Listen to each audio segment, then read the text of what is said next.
Deep within the perimeter of Fuerte Tiuna, the heart of Venezuelan military power, lies a scar.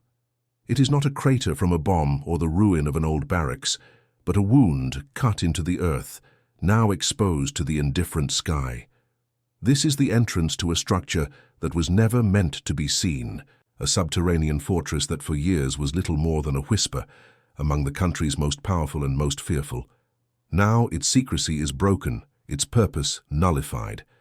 The air that once hummed with the energy of absolute control is still, disturbed only by the wind sweeping across the military complex. The great blast doors, forged from steel and reinforced concrete, are frozen open, surrendered. Their surface, designed to repel an airstrike, is now a canvas of rust and neglect, a testament to the slow, inevitable decay of power. To cross this threshold is to enter a different state of being, a descent into a silence that is not peaceful, but heavy and expectant. The chill that emanates from within has nothing to do with temperature. It is the coldness of a purpose-built tomb that has outlived its master.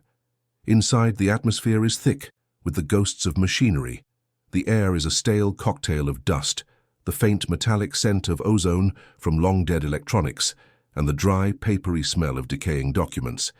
It is the odor of a sealed environment breached, of a self-contained world whose life support has been cut. The silence is profound, an unnatural vacuum in a place that once served as the nation's central nervous system, processing whispers of conspiracy and orchestrating the mechanics of fear around the clock. The corridors are arteries of raw, brutalist concrete, stretching into oppressive darkness. They were not designed for human comfort, but for strategic efficiency, a labyrinth to protect the center. There are no windows, no art, no connection to the outside world. Light, when it existed, was artificial, clinical, and constant, erasing the distinction between day and night, keeping its occupants suspended in a state of perpetual vigilance. This was a space built to amplify paranoia, where every corner could hide a threat and every shadow was a question. This structure is more than an empty shell. It is a silent protagonist in a story of collapse. Its walls, dense and impenetrable, have absorbed the vibrations of a secret history. They hold the echoes of hushed conversations that decided the fate of millions, the cold directives of repression, and the low, constant hum of the surveillance systems that were both its weapon and its reason for being. The bunker does not forget.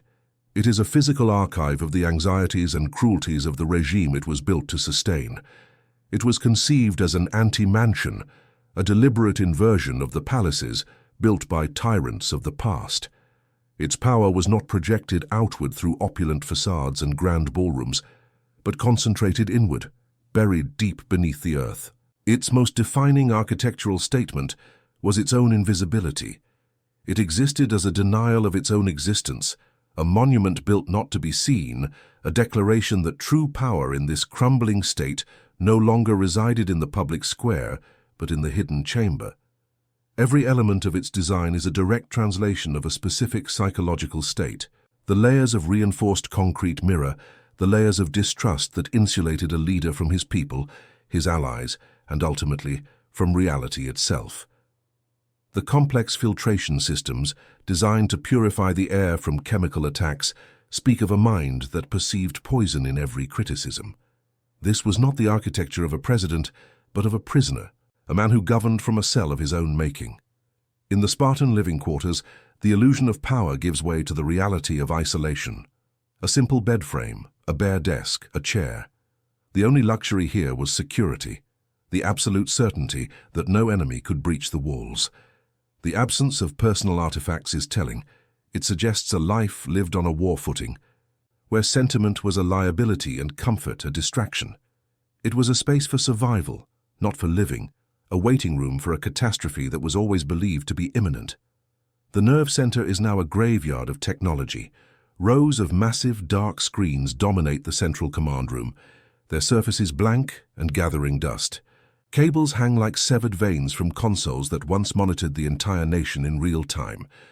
This was the source of the bunker's power, an omniscient, all-seeing eye that watched for dissent in the streets and betrayal in the barracks. Now, its blindness is absolute, its silence a mocking indictment of its former reach. This subterranean world, was the regime's hidden truth. Above ground, at the Miraflores Palace, a carefully constructed spectacle of revolutionary fervor and populist rhetoric was performed for the cameras. Down here, stripped of ideology, power was exercised in its most elemental form. This was the real seat of government, where alliances were forged with illicit actors, where plunder was organized, and where the strategies for maintaining control were planned in sterile soundproof rooms. The cost of this fortress was measured not only in the hundreds of millions of dollars siphoned from a starving nation, but in the profound disconnect it created.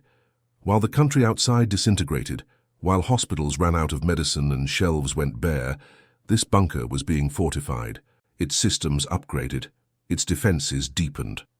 It was a monument to a singular obsession, a structure built with the nation's wealth to protect one man from the consequences of his own rule. The concrete and steel have been exposed, the location is no longer a secret, and the world can now see the shape of the monster, but the architecture itself is only the container. It is a silent witness to what transpired in its depths, a vault whose most valuable contents were never gold or currency, but the decisions made and the orders given within its impenetrable walls. Luxury was just the surface. What happened inside, few dared to know. Subscribe to uncover the secrets buried within the architecture of fear. Before the bunker was a fortress of concrete, it was an architecture of the mind, constructed from the anxieties of a man never meant to rule.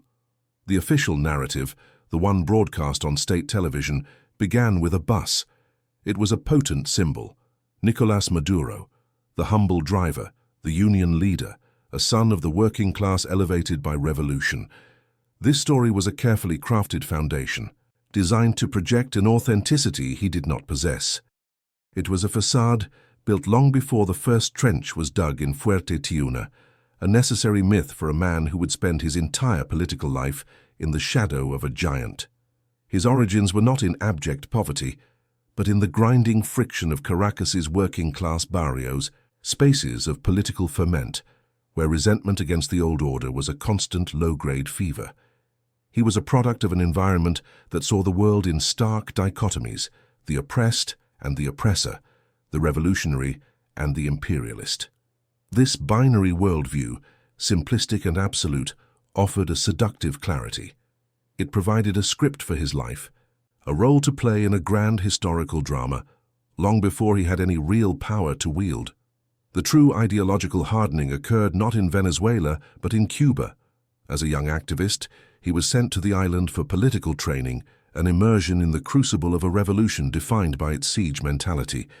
There he absorbed the core tenets of survivalist authoritarianism, that the enemy is omnipresent and relentless, that dissent is synonymous with treason, and that the state's first duty is its own preservation at any cost. This education did not forge a visionary, it molded a functionary, a believer in the mechanics of control as the highest form of political art. He was not a man who seized power, but one who gravitated toward it. His path was illuminated by the blinding charisma of Hugo Chavez.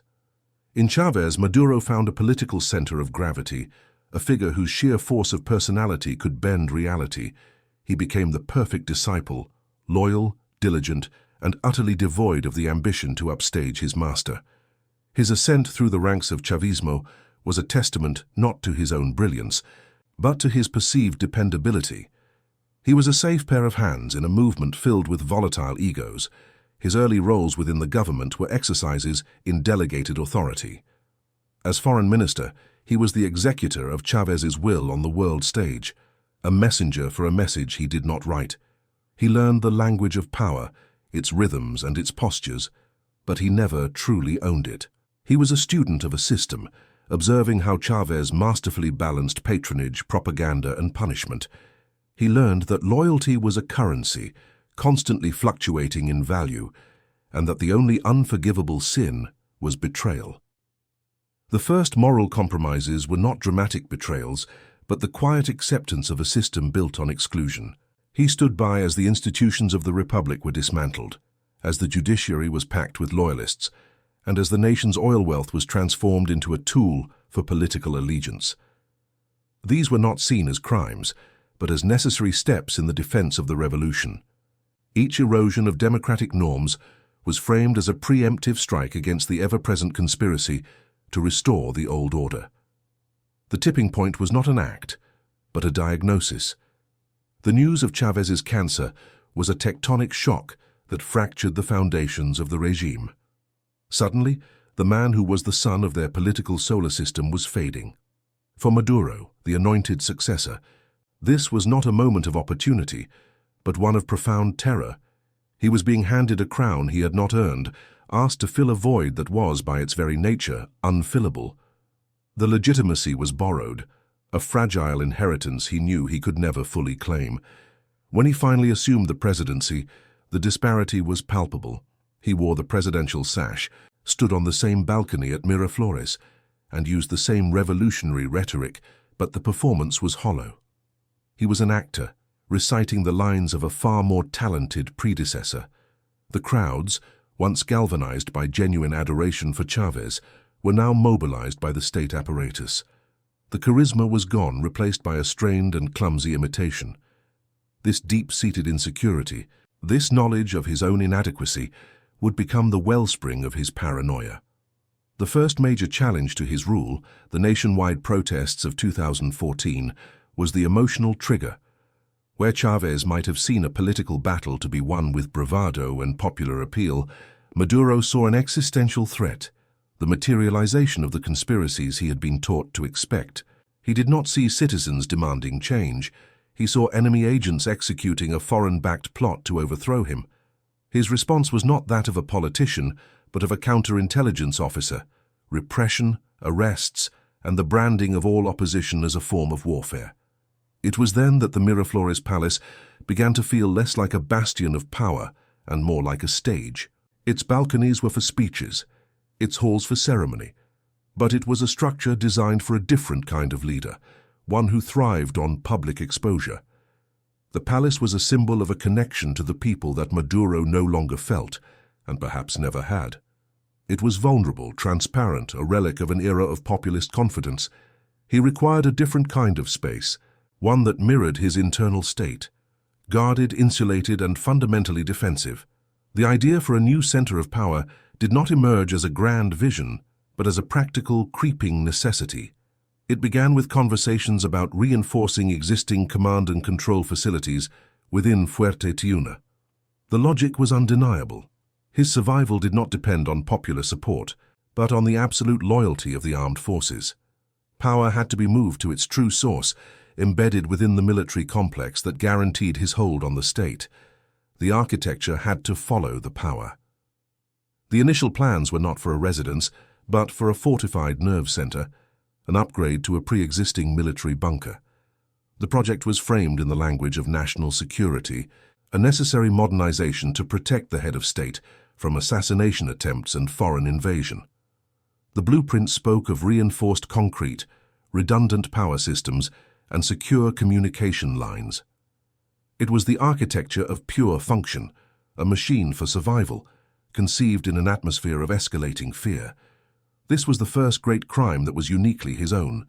To fund this burgeoning obsession, hundreds of millions of dollars began to be diverted from the state oil company and other ministries. While the nation's infrastructure crumbled and its hospitals ran out of basic supplies, the state's wealth was being secretly funneled into the ground. It was not corruption for the sake of enrichment, but for the sake of insulation. The nation was being bled to build a sanctuary for one man. With each new wave of sanctions, each rumored military plot, each high-profile defection, the project grew in scope and ambition. What began as a reinforcement project evolved into a multi-level subterranean fortress. The obsession fed on itself. Every external threat became an internal justification for another meter of concrete, another encrypted server, another layer of defense. The structure was growing in direct proportion to the decay of the country it was hidden beneath. The bunker was the physical manifestation of a psychological schism. Above ground, Maduro performed the role of Chávez's heir, the man of the people. Below ground, he was preparing for a war he believed was perpetually imminent. The construction was a silent admission of his fundamental weakness. He was not building a monument to his power, but a shelter from his own illegitimacy. This was the origin of the anti-mansion. It was not born of a desire for opulence or a need to project strength outward. It was born of the cold, gnawing fear of a successor who knew he could never measure up, a leader who saw enemies in every shadow, and a man who concluded that the only way to hold on to power was to bury it, and himself, deep within the earth. The conquest of the state began not with a single decisive battle, but with the slow, methodical corrosion of its institutions.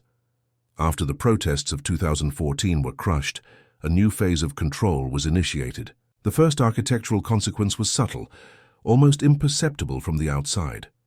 Deep within Fuerte Tiuna, an existing subterranean military communications hub was quietly designated for reinforcement. It was not yet a fortress, merely a hardened shell, the first layer of concrete poured over a foundation of fear. This initial retrofitting was financed by the systematic subjugation of the nation's judiciary. The Supreme Court was stacked with loyalists who provided a veneer of legality to the seizure of assets and the redirection of public funds. Each unconstitutional ruling, each decree that bypassed the legislature, was another secret invoice paid, another shipment of reinforced steel delivered to the military base under the cover of night. The law was not broken. It was hollowed out and repurposed as a financial instrument for construction. The primary engine of this burgeoning empire was the state oil company, PDVSA. It was transformed from a national resource into a personal treasury, a vast and complex apparatus for laundering money. Overpriced contracts, phantom shipments, and direct embezzlement siphoned billions of dollars out of the nation's economic heart. This first great wave of plunder directly funded the bunker's first major expansion, excavating deeper into the earth, carving out new levels that had never existed on any previous military blueprint. As the structure grew downward, its character was defined by a cold, brutalist pragmatism. The new corridors were raw concrete, the lighting was industrial, and the air was circulated by heavy-duty filtration systems. There was no pretense of comfort or aesthetics. This was the architecture of a permanent state of emergency, a space designed not for governance but for command. It was a physical admission that power no longer resided in the sunlit halls of the presidential palace, but in the sterile, windowless chambers below. The empire's financial model, however, proved to be unsustainable. As sanctions tightened and the oil industry collapsed under the weight of its own corruption, a new, more primitive source of wealth was required. The regime turned its eyes south, to the vast, lawless expanse of the Orinoco mining arc. This territory, rich in gold, diamonds, and coltan, was declared a strategic development zone, effectively surrendering it to a state-sponsored criminal enterprise. This shift from abstract financial crime to the raw plunder of the earth was mirrored in the bunker's design. The new wealth was tangible, heavy, and difficult to hide in offshore bank accounts. In response, the deepest levels of the fortress were engineered to include high-security vaults, climate-controlled chambers designed to store not documents, but pallets of gold bars and other precious minerals extracted from the ravaged land. The architecture had evolved to accommodate the physical weight of its own criminality. Control of the mines was delegated to high-ranking military officials, their loyalty purchased not with salaries, but with a license to steal. The bunker became the silent headquarters for this operation. It was in its soundproof meeting rooms that territorial concessions were negotiated with criminal gangs. Smuggling routes were planned, and the division of spoils was determined. The structure provided the perfect, untraceable venue for forging the unholy alliance between the state and the underworld. With this new, untraceable flood of cash and gold, the ambition for the project escalated dramatically. The construction was no longer a domestic affair. Foreign expertise was brought in. Cuban intelligence advisors, veterans in the art of regime survival, consulted on the layout of surveillance systems and counterintelligence traps. Russian engineers, experts in hardened military construction, advised on the fortification techniques needed to withstand modern ordnance. The bunker was becoming a multinational monument to authoritarianism. The project's centerpiece, its operational and symbolic heart, was the command and control center. This vast chamber was excavated at the structure's geometric core, shielded by the greatest mass of earth and concrete. It was designed to be the nation's new brain, a place from which every lever of power could be pulled in absolute secrecy and security. Its construction marked the point of no return, the moment the bunker transformed from a shelter into the true seat of government. At the room's focal point, a wall of monitors was installed, dominated by a single massive central screen. Upon its activation, it would display a constant, stylized image, the piercing eyes of Hugo Chavez. This digital icon, the Eye of Chavez, was more than propaganda. It was the operating system of the new state, a fusion of a political personality cult with the cold, omniscient power of mass surveillance technology. It was the ghost in the machine, a perpetual observer in the depths. This eye was not merely symbolic, it was functional. It was the interface for a nationwide panopticon, channeling real-time feeds from military drones flying over restless cities, facial recognition cameras installed at checkpoints, and the digital intercepts of the state's intelligence agencies.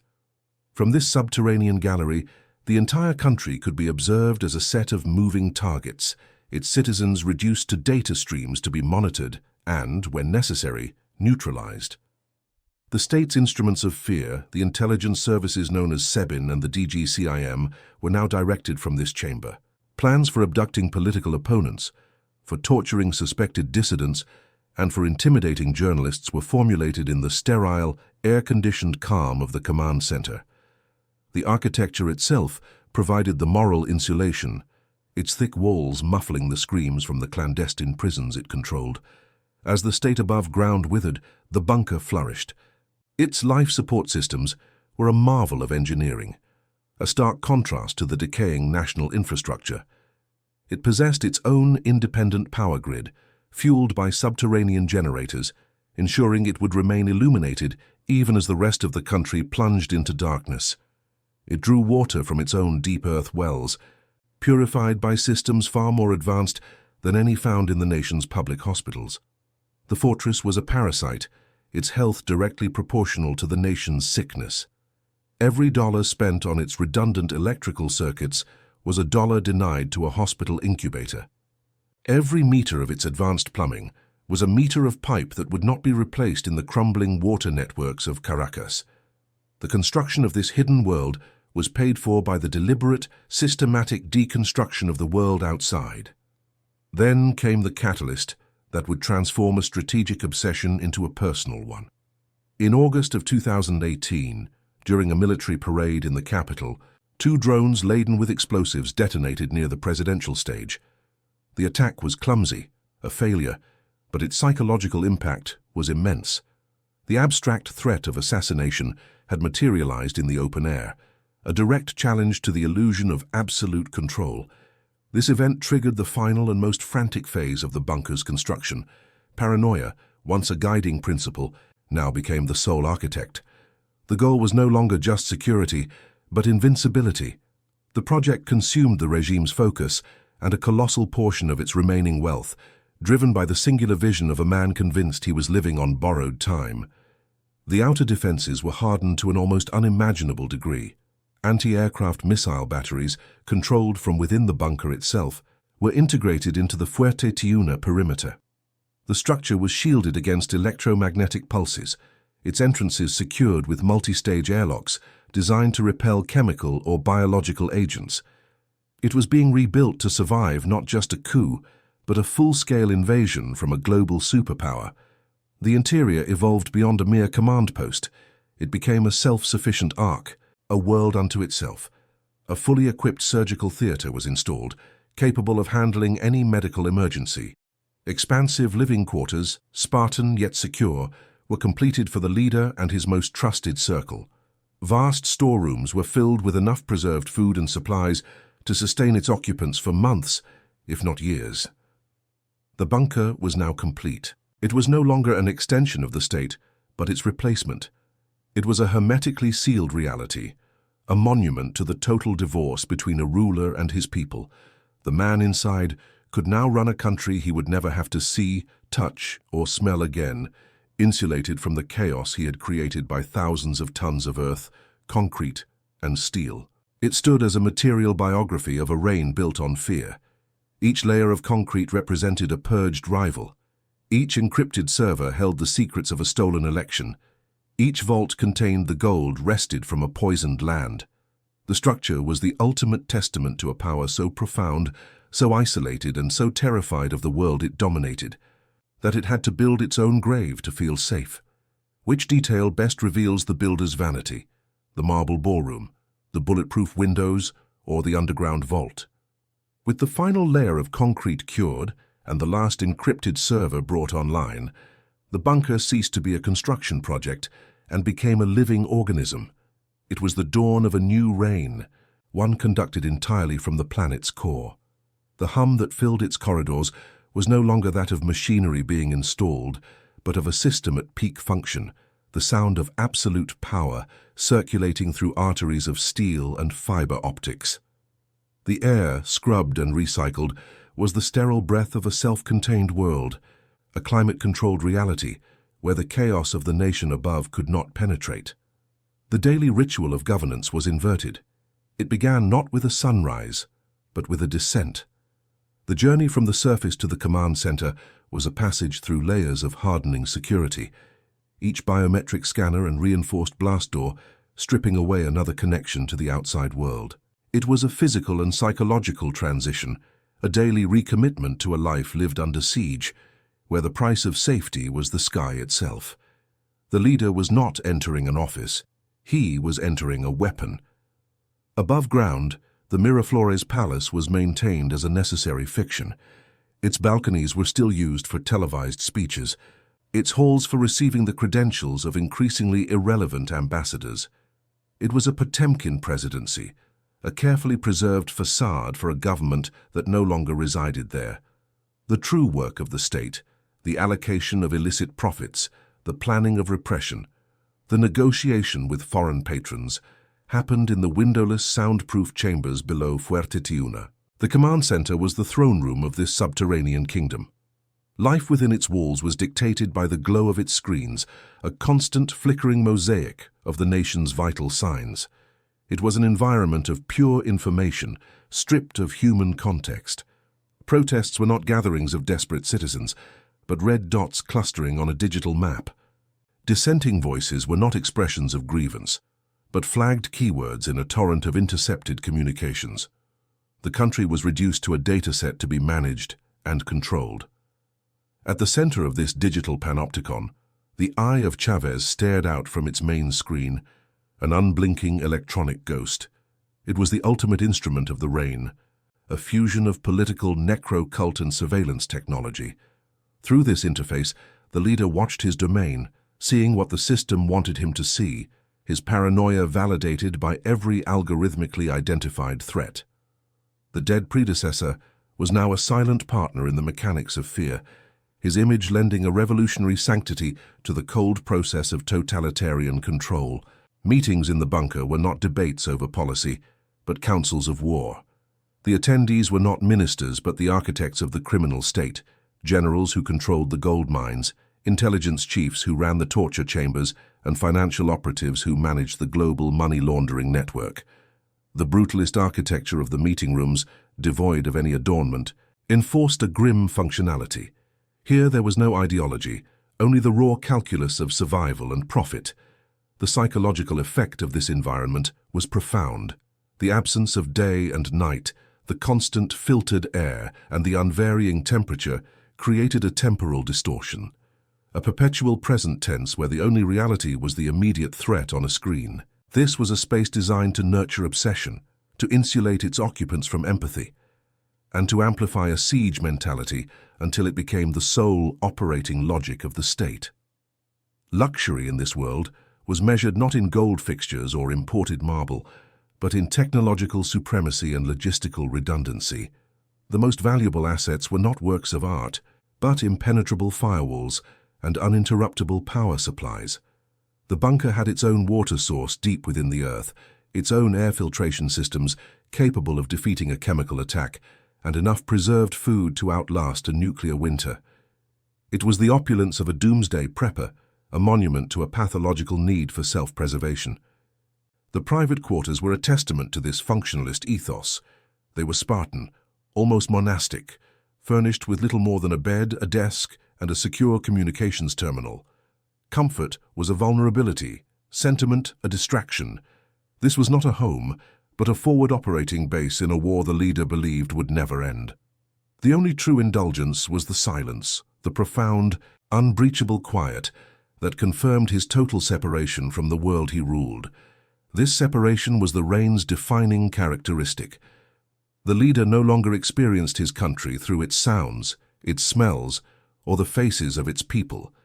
Venezuela had become an abstraction, a tactical map populated by loyalists, enemies, and disposable assets.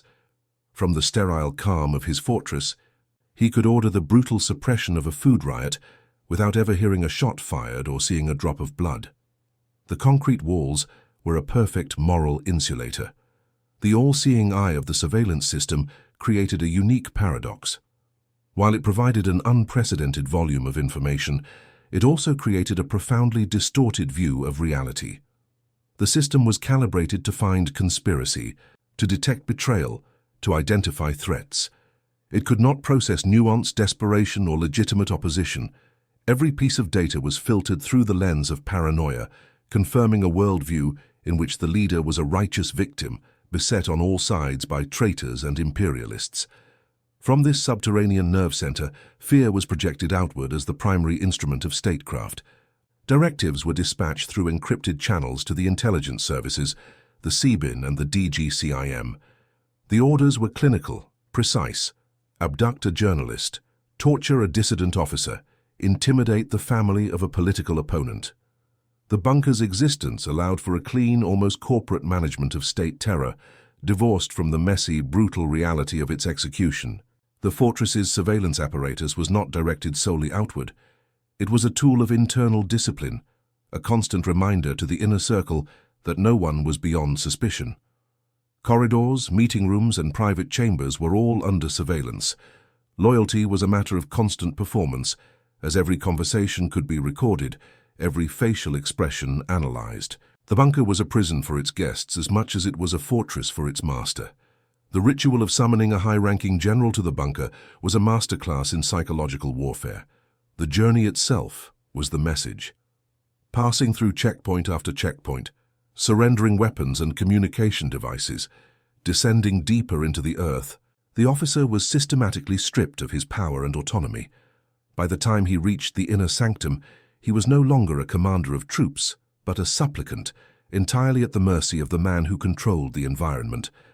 The self-sufficiency of the bunker stood in grotesque contrast to the decay of the nation. While the country suffered from constant blackouts, the fortress's lights never flickered. While citizens queued for days for a gallon of contaminated water, its taps ran with purified water from a private aquifer. The structure was a parasite state in miniature, thriving by draining the lifeblood of its host. Inside these walls, a powerful delusion of invincibility took hold. The relentless pressure of international sanctions, the condemnation of human rights organizations, the desperation of millions. These were distant noises, the background static of a world that could no longer touch them. The sheer physical mass of the bunker, its layers of reinforced earth and concrete, created a potent illusion of permanence and control. Yet this perfect isolation, the very feature designed to guarantee survival, was quietly planting the seeds of its own destruction. The bunker had become a flawless echo chamber, a space where the leader's own biases were reflected back at him, amplified and validated by a chorus of terrified subordinates. Unwelcome news was softened, failures were reframed as victories, and the true state of the nation's decay was a carefully guarded secret.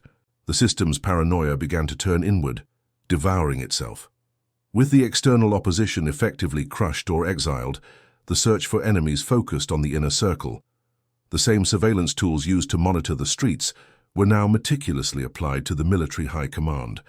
A general making an unauthorized phone call, a minister meeting with a foreign contact. Every action was scrutinized for signs of betrayal. The fortress demanded a constant supply of traitors. The eye of Chavez, once a source of strategic clarity, now became an engine of delusion. It could show the movement of troops but not the state of their morale. It could intercept an email but not the hidden resentments of its sender. It saw patterns of activity, and labeled them conspiracy, transforming loyal but pragmatic officers into enemies of the state in the mind of its paranoid observer. The leader became a true prisoner of his own creation. The fortress that protected him from his enemies also cut him off from his allies, from reliable intelligence, from reality itself. He was the ghost in his own machine, a commander who could see the entire board but could no longer understand the game. His power was absolute, but it was the power of a blind king ruling over a kingdom of shadows. The disconnect became absolute. From the command center, the ongoing humanitarian crisis was treated as a problem of public relations, a narrative weapon wielded by foreign enemies. The images of starving children and overflowing hospitals that shocked the world were, in the bunker, just more data points, evidence of the economic war being waged against the revolution. At the zenith of its power, the bunker achieved a state of perfect, hermetic equilibrium. It was an impregnable fortress, a flawless surveillance machine, and a self-sustaining world. The man inside was safer than any leader on Earth.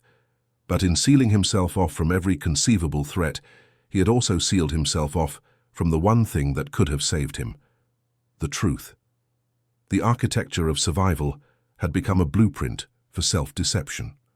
The first sign of decay was not a tremor in the earth or a crack in the political firmament, but a single drop of water. In a secondary conduit deep within the bunker's third level, a hairline fracture in a seal, infinitesimally small, began to weep. The drop formed slowly, clinging to the cold metal before falling with a sound so faint it was absorbed by the omnipresent hum of the ventilation systems. It was an insignificant flaw in a monument to perfection, a microscopic error in a world built to have none. But it was a beginning. This single drop was a symptom of a deeper systemic strain. The bunker, designed for a state of perpetual crisis, was now operating beyond its intended parameters. Its power consumption was enormous, its data processing relentless, its life support systems under a constant grinding load. The machinery of control, like the state it was meant to protect, was beginning to fatigue under the weight of its own complexity. The perfect seal was compromised, and through the opening, the slow, patient physics of entropy had found a way in. The paranoia that had served as the regime's structural adhesive began to lose its bonding strength. Once a tool for unifying the inner circle against a common external enemy, it had mutated into a self-consuming pathology. The search for traitors became an obsession that saw conspiracy in silence and ambition in competence. Purges, once strategic and surgical, became more frequent, more erratic, driven by the leader's growing isolation within his own fortress. The system was now attacking its own vital organs. The greatest crack, however, was not in the concrete, but in a conscience. It formed within a man who was himself a pillar of the fortress, a high-ranking general who had overseen aspects of its construction and managed its internal security. He was not a man given to moral reflection. He was an architect of the system, a believer in its brutal necessities. He had stood silently in the command center and watched the nation be dissected on its screens, and he had felt nothing but the cold satisfaction of control. His disillusionment was not born of empathy for the masses, but from a wound that was personal and precise. A nephew, a promising young officer in the DGCIM, had been ensnared in the latest wave of internal purges, accused of disloyalty on the thinnest of pretexts. He was taken to one of the clandestine prisons, whose operations were managed from the bunker itself. The general, a man who could seal off the capital with a single command, was powerless to save his own blood. The young officer did not survive the interrogation. The news came to the general not as an official report, but as a sanitized whisper from a subordinate, a courtesy extended to a man too powerful to be insulted, but not powerful enough to be feared. In that moment, the general understood the nature of the machine he served. Its loyalty was a one-way street. It demanded absolute sacrifice but offered no protection.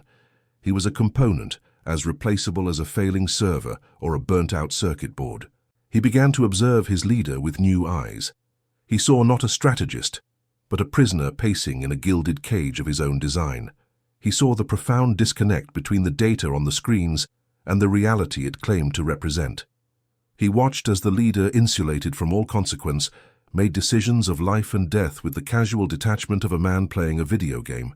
The eye of Chavez no longer looked like an icon of revolution, but the vacant stare of a mad king. The decision to act was not an emotional outburst, but a cold, strategic calculation, the kind he had made his entire career. The bunker's greatest strength, its hermetic isolation and its obsession with documenting everything, was also its most profound vulnerability. The system recorded its own crimes with meticulous bureaucratic precision, confident that the concrete walls that contained the acts would also contain the evidence forever. The general knew exactly where those records were kept. He began his betrayal with the quiet confidence of a man who knew the architecture of his target intimately. Over a period of weeks, using his unrestricted biometric access, he moved through the bunker's most sensitive areas. He was a ghost in the machine he had helped build, his presence logged by the system, but his intent invisible. He walked the same corridors, past the same guards, but he was no longer a custodian of the regime's secrets. He was their thief. The heart of his operation was the central server room, a climate-controlled sanctuary bathed in the blue glow of indicator lights. The air here was chilled, filled with the low thrum of cooling fans and the faint, clean scent of ozone. This was the bunker's brain and its memory, the repository of every encrypted communication, every surveillance recording, every directive that had sent the death squads into the night. It was the digital soul of the regime. With a series of commands entered on a maintenance terminal, he initiated a transfer. It was not a clumsy smash and grab, but a silent, surgical extraction. He copied the complete architectural blueprints of the fortress, the security protocols, the access logs that placed specific individuals in specific rooms at specific times. Most importantly, he copied the audio and video files from the command center's archives, the unvarnished record of a government of criminals. The data was compressed into a single, heavily encrypted file, a digital bomb containing enough evidence to bring down the state. He transferred it not to a physical device he would have to smuggle out, but through a shielded, deep web channel to a secure Dropbox, its address known only to him and a single trusted contact, an exiled Venezuelan journalist working with an international investigative consortium. The act was completed in silence, registered by the servers as nothing more than a routine data backup. That same evening, the leader held a meeting in the command center to celebrate a minor diplomatic victory, a shipment of fuel that had evaded international sanctions. He was jovial, confident, surrounded by the men who now feared him more than they respected him. He gestured to the screens, to the digital map of his nation, and spoke of the revolution's permanence. He was a king presiding over a court of shadows, utterly unaware that the foundations of his castle had just been dissolved. Miles away, in a small apartment in Madrid, a journalist watched a progress bar on her laptop screen. The download was agonizingly slow, a trickle of data that represented an unimaginable risk. She did not yet know the full scope of what she was receiving, but the cryptic message from her source had been clear. This was the key. This was the evidence from inside the monster's heart. The first crack was no longer invisible. It was now a fissure, racing silently through the structure, following the lines of stress and weakness. It was moving from the digital realm to the physical, preparing to shatter the illusion of impenetrability. The fortress had been breached not by a bunker-busting bomb, but by a keystroke. The silence inside its walls was no longer the sound of security, but of a secret that was about to die. A lie, like water, always seeks the lowest point. The lie of the bunker was that it was a shield for the nation. The truth was that it was a cage for one man. This truth had now begun its slow, inexorable leak into the outside world. The pressure inside the hermetically sealed environment was dropping, while outside a storm was gathering, its coordinates set by the very information the bunker was designed to protect. The general continued to perform his duties with flawless discipline. He stood at his post, his face an impassive mask, watching the leader on the screens. He had planted a seed of destruction, and now all he had to do was wait for it to grow. He knew that the most secure prison is the one the inmate doesn't know he's in. The entire command staff was now trapped with their leader, their fates sealed by the evidence he had unleashed. Back in the command center, the eye of Chavez stared out from the central monitor, its digital gaze sweeping across a nation it could see, but no longer control. The system was still functioning perfectly, its sensors detecting every threat except the one that truly mattered. It was watching the perimeter when the enemy was already inside. It was watching for the descent of the masses when the fatal blow had come from the loyalty of one. The leader, feeling a momentary chill from the air conditioning, ordered the temperature to be raised by a single degree. He was comfortable, he was secure, he was in command.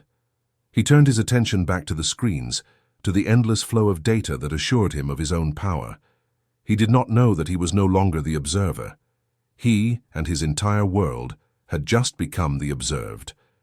The detonation was not of explosives, but of information. It occurred not in the skies over Caracas, but on the silent servers of the world's most respected news organizations and prosecutorial bodies. The encrypted file, unleashed by a single act of betrayal, blossomed into a global firestorm. The secrets of the bunker, its blueprints, its recordings, its very existence, were laid bare in a synchronized cascade of headlines and intelligence briefings. The fortress, built to be invisible, was now the most scrutinized piece of architecture on the planet. The first official response was not a military mobilization, but the unsealing of a document. At The Hague, the International Criminal Court issued a warrant for the arrest of a sitting head of state and his inner circle, citing crimes against humanity. The evidence was not the testimony of victims, but the perpetrator's own meticulous records, the audio of his commands, the video of his conspiracies, all time-stamped and geolocated to a subterranean structure whose existence was now irrefutable proof of a criminal enterprise masquerading as a government. Inside the command center, the illusion of omnipotence shattered. The screens that had once been instruments of control now became mirrors of exposure, reflecting the same news reports that were shaking the world. A frantic, suffocating paranoia descended, different from the calculated vigilance of the past. It was the primal fear of the cornered animal. The leader, isolated within the very walls he had built for his protection, was now a prisoner of a reality he could no longer filter, deny, or control. The bonds of the criminal enterprise, forged in shared guilt and profit, dissolved in the acid of self-preservation. The generals who had pledged their lives to the revolution now saw only the looming threat of an international tribunal. Loyalty, a currency traded for mining concessions and impunity, was now worthless. In the bunker's shielded communications rooms, frantic secret negotiations began, as the pillars of the regime sought to trade their leader's future for their own. The fortress was collapsing from the inside out. The physical manifestation of the fall arrived not as an invading army, but as a transitional authority, its legitimacy conferred by a desperate nation and a watchful world. Helicopters sliced through the dawn sky over Caracas, their destination not the ceremonial palace, but the military heart of Fuerte Tiuna. There was no resistance. The anti-aircraft batteries integrated into the base's defenses, controlled from within the bunker itself, remained silent, their operators having received new final orders. The breach was an act of quiet capitulation. The massive, reinforced blast doors, engineered to withstand a direct missile strike, hissed open, not forced by explosives but unlocked from within. The system's own security protocols, the biometric scanners and encrypted keypads, were used to welcome the investigators. The fortress did not fall in a blaze of glory. It was surrendered, its impregnability rendered meaningless by the simple, ancient act of a gatekeeper turning a key. To cross the threshold was to enter a tomb just moments after its pharaoh had fled. The air was unnaturally still, the hum of the life support systems having been cut, leaving a profound, expectant silence. A team of international jurists, forensic specialists, and human rights observers descended into the earth, their footsteps echoing in the raw concrete corridors. They were not conquerors, but archaeologists of a very recent and brutal civilization. In the command center, they found the throne room of a ghost. The dozens of smaller screens were dark, but the great central monitor was still alive, displaying the stylized, unblinking eye of Chavez. It stared out into the empty room, a digital spectre watching its own autopsy. its function as an instrument of terror now reduced to a final pathetic piece of evidence. The ghost in the machine had outlasted the machine itself. The methodical work of ruin began. The bunker was declared a crime scene, its entire volume a container of evidence. Forensic teams in sterile white suits moved through the corridors, mapping every room, dusting every surface, cataloguing every object. They were not just documenting a crime, they were dissecting the anatomy of power, peeling back the layers of concrete and steel to expose the rotten core. The vaults, sealed with German-engineered precision, were drilled open. Inside, the abstract corruption of the state became brutally tangible. They found not just documents, but pallets of gold bars, their serial numbers crudely filed off, stacked alongside bricks of US dollars still in their plastic wrapping. It was the physical ledger of a nation's stolen wealth, the raw material that had fueled the entire apparatus of control. The search for secrets went deeper than the obvious repositories. Acting on information from the defecting general, investigators scanned the walls of the leader's private suite. They found it, a seamless panel that opened into a small, windowless, soundproofed chamber. Inside was a single steel chair with restraints and a floor drain. It was not a panic room for defense, but a torture chamber for internal discipline, a space where loyalty was tested in the most absolute terms. The technological heart of the fortress was systematically dismantled.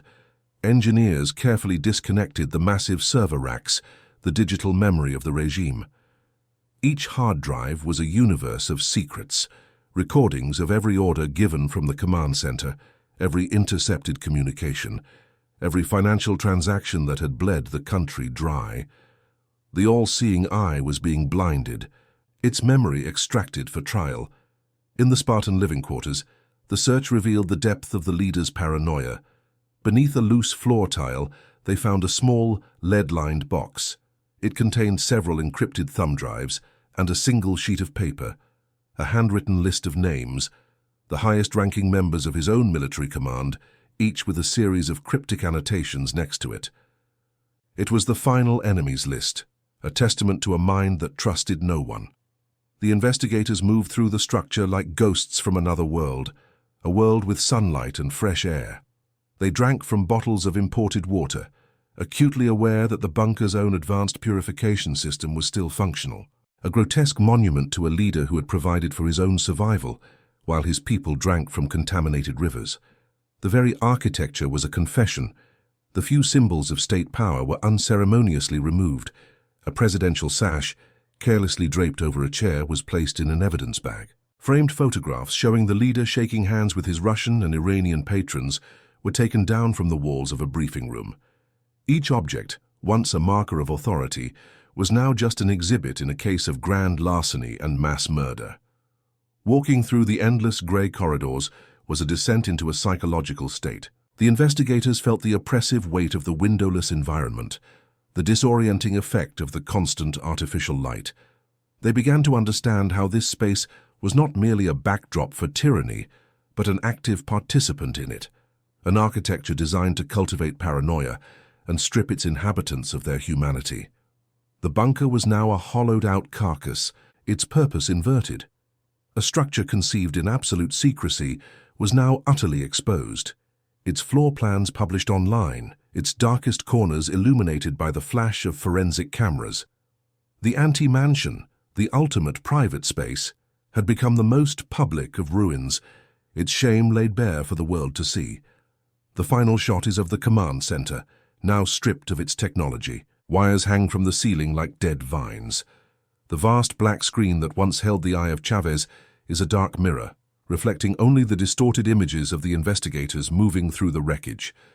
The power that once filled this room has vanished into the thin, stale air, leaving behind only the cold, silent concrete and the undeniable evidence of its fall. So where does power truly reside? In concrete, or in what survives its fall? Subscribe to witness the final verdict on an empire built in the dark. The bunker did not end in fire or rubble, but in the sterile silence of a declared historical site. Its power was not neutralized by an explosion, but by a change in designation. The blast doors, once symbols of impenetrable defense, now stand permanently open, an invitation into the void. The air, once recycled for a chosen few, is now conditioned for the public, carrying the faint antiseptic scent of preservation rather than the metallic tang of fear. The structure's life as a weapon is over. Its afterlife as a lesson has begun. Of the man who willed this fortress into existence, there is only absence. He did not face a tribunal, nor was his body displayed as a trophy of a new era. In the final chaotic hours, as the architecture of his power crumbled around him, he vanished. Whispers became his only legacy. A flight to Moscow, a quiet handover to foreign agents, or a final defiant act in the bunker's deepest unmapped recesses.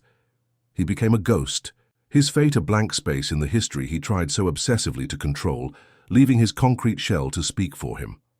A nation, scarred and exhausted, debated the monument's fate. Many demanded its demolition, an exorcism in dynamite that would pulverize the memory of the terror it housed. To erase the scar was a tempting proposition, a way to pretend the wound had never been inflicted.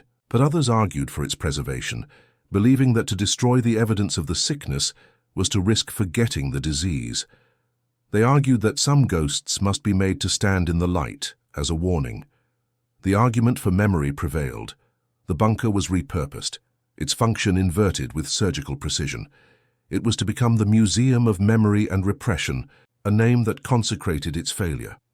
The architects of this new project were not engineers of war, but curators, historians, and forensic artists.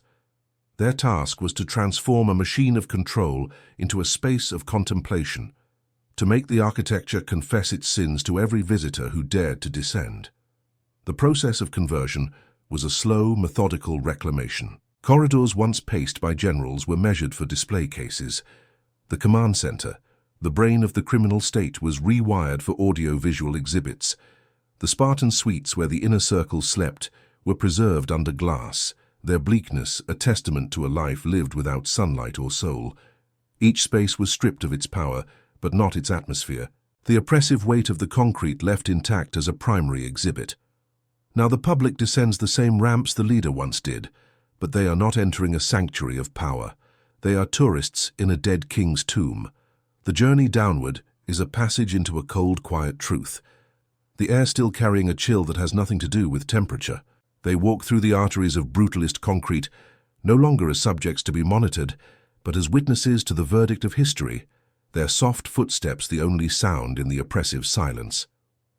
The great central screen in the command room, the eye of Chavez, no longer watches the nation. It is now forced to show it. On its vast, high-resolution surface, a looped video plays on a permanent loop. The faces of the victims, the testimony of survivors, and the recordings of the very orders that were given in this room. The all-seeing eye, the symbol of the regime's panoptic power, has been blinded and turned inward, forced to gaze eternally upon the human cost of its vigilance. The fortress has become a hollowed-out carcass, inhabited now by the quiet hum of climate control and the ghosts of its former purpose. Its independent power grid, once meant to outlast a national collapse, now serves only to illuminate the evidence of that collapse. Its advanced water filtration systems remain, a silent, functioning rebuke to the memory of a leader who ensured his own clean water while a nation went thirsty. Its strength has become its shame. This anti-mansion, born of a profound fear of the outside world, is now defined by it. Its existence, once a guarded state secret, is now detailed in tourist brochures and academic papers. The structure built to conceal the truth of the regime has become its most undeniable proof.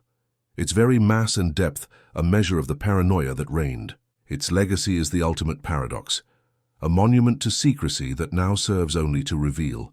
It remains a scar in the heart of the nation's military complex, a permanent wound of concrete and steel. It no longer inspires fear, but a quiet, melancholic reflection. It stands as an immutable testament, not to the strength of the man who built it, but to the terrifying scale of his weakness. It is a physical archive of the principle that a power that must bury itself to survive is already dead. The great blast doors, forged from steel and reinforced concrete, are frozen open, surrendered. The wound cut into the earth is now a public entrance, a portal into a history that still vibrates beneath the surface. Perhaps what we build says less about the power we command than about our terror of being erased. If stories like this make you see power from a different angle, subscribe to follow other downfalls as astonishing as this one.